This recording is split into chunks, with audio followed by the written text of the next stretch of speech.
The reason for the attacks would have been to promote their cause. Would be to promote their cause.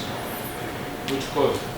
Their cause, their political cause, etc. To promote their group. To show they were fighting within Uganda.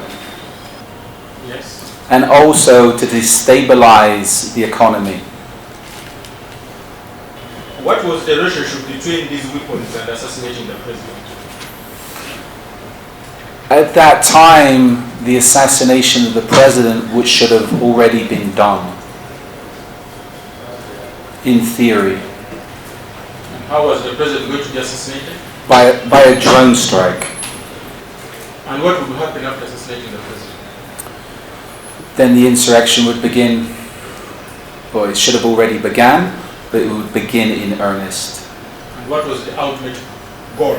The ultimate goal is after the civil insurrection, the military would get involved. Yes. And Dr. Besenji would overthrow the government or take control of the government by force of arms.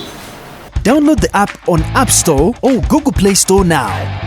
Vision Digital Experience, the future of media.